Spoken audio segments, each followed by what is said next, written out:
امام احمد بن حنبل رحمۃ اللہ علیہ بہت بڑے محدث تھے. ایک بزرگ تھے شاہ بقی الدین ابن مخلد. وہ کہتے ہیں مجھے پتہ چلا کہ اس دور میں نبی کریم علیہ السلام کی حدیث جو سب سے بہترین پڑھاتے ہیں وہ امام احمد بن حنبل ہیں. ان کو حضور کی حدیث سے جو خاص شغف ہے وہ کسی اور کو نہیں. کہتے ہیں میرے دل میں لو لگ گئی، حالانکہ میں امیر گھرانے سے تھا. میں کشتی میں بیٹھا امام احمد بن حنبل کے پاس آنے کے لیے، رستے میں طوفان آ گیا، کشتی ہچکولے کھانے لگی. کسی طریقے سے ایک جزیرے کے ساتھ جا کے کشتی لگی، ٹوٹ گئی، بکھر گئی. میں جزیرے پہ اتر گیا، اور بھی کئی لوگ تھے. 1 مہینہ وہاں رہنا پڑا. بارشیں ختم ہوئی، موسم ٹھیک ہوا. ایک کشتی دکھائی دی آتی ہوئی. فرماتے ہیں کہ وہ اس کشتی میں بیٹھا، دوبارہ بغداد گیا. مجھے سفر طے کرتے 2.5 مہینے گزر گئے. وہ جزیرے پہ مہینہ پتے کھا کے بھی گزارا کرنا پڑا. نکلا تھا علم حاصل کرنے.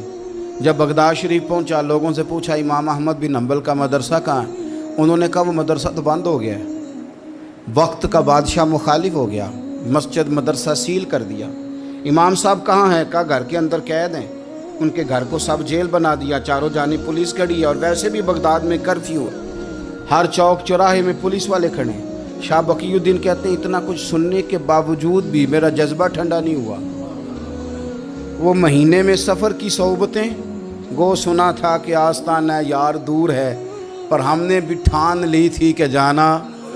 گو سنا تھا کہ آستانہ یار دور ہے، پر ہم نے یہ ٹھان لی تھی کہ جانا ضرور ہے. کہتے ہیں پہنچ گئے. اب پتہ چلا کہ کرفیو ہے، سڑکوں پہ پولیس کھڑی ہے، گلیوں میں چوکوں چوراہوں میں پہرے ہیں. امام صاحب تک تو جا کوئی نہیں سکتا. کہتے ہیں میں نے ایک شخص کی منت کی، میں نے کہا کسی طریقے گاڑی بتا. کہنے لگا میں اشارہ بھی نہیں کر سکتا، سخت حالات ہیں. وہ کوئی طریقہ. میں نے جب زیادہ تڑپ کے کہا تو وہ شخص کہنے لگا میں ان کے گھر کے قریب تجھے لے جاؤں گا اور گزرتے وقت صرف آنکھ کا اشارہ کروں گا. کہتے ہیں میں نے کہا یہ بھی ٹھیک ہے. ان کے گھر کے تیری تلاش میں پھرے نا ہم جنگل پہاڑ اور دشت میں. ان کے دروازے کے قریب اس نے اشارہ کیا. شاہ بقی الدین کہتے ہیں کہ میں گھر دے کے آ گیا واپس. اب میں سوچنے لگا کہ کیسے امام صاحب تک پہنچنا ہے. بڑی تجویزیں سوچیں، بڑی تجویزیں. کام والا بن جاؤں، پھیری لگانے لگ جاؤں. پھر سوچا کہ اگر میں کچھ بیچوں گا ریڑھی پہ رکھ کے تو کوئی خریدنے نکلے گا، کوئی نہیں نکلے گا. کس طرح کروں، کیا کروں، بڑی سوچیں. بالآخر میں نے طے کیا. اللہ اکبر.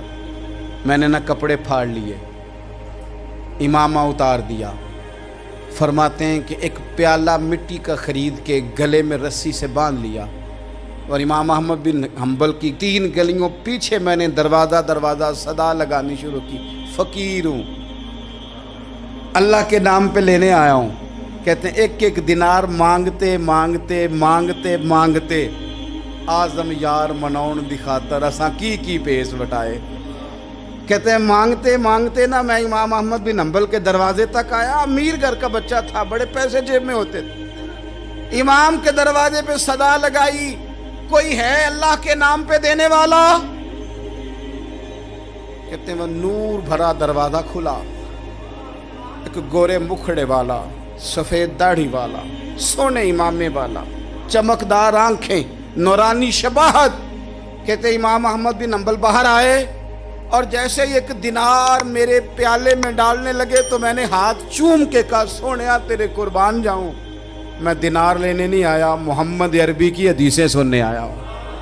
کہتے امام کی بھی آنکھیں کھل گئیں. کہنے لگے اس حال میں آزم یار منون دی خاطر اساں کی پیس وٹائے.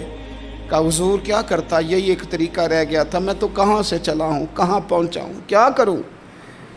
امام صاحب فرمانے لگے پھر میں بھی بڑے دنوں سے پریشان تھا، کوئی سیکھنے والا نہیں مل رہا تھا، تو مل گیا. کہنے لگا حضور میں روز آ جاؤں فقیر بن کے، آپ جتنا چاہیں 2 4 5 منٹ میں مجھے حدیثیں سنا دیں، میں اگلے دن یاد کر آیا کروں.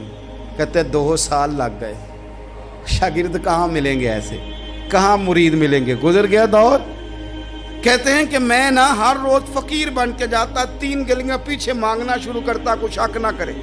2 سال دروازے پہ جاتا، آگے پیالہ کرتا، امام 1 دینار ڈالتے اور مصطفیٰ کی حدیثیں سناتے. کہتے ہیں حالات بدل گئے. 2 سال کے بعد